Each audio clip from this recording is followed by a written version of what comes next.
घंटी बाजत राम जीवाइने आंगना घंटी बाजत राम जीवाइने आंगना आमा देहु नाव सिसावा हम जैब बनावा आमा देहु नाव सिसावा हम जैब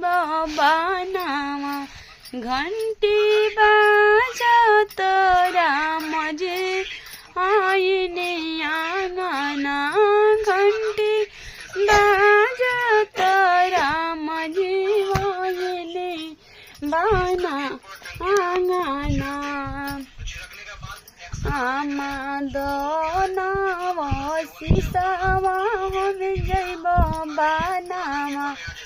धनी दानाव सिसावा हम जैब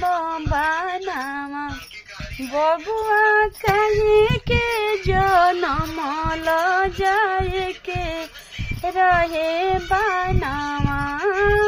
बबुआ कहे के जनम ल जाए के रहे बनावा आमा काया बकर बोली खला करमावा आमा काया बकर बोली खल रहे करमा घंटी बाजत राम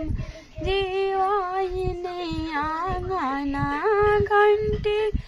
बाजत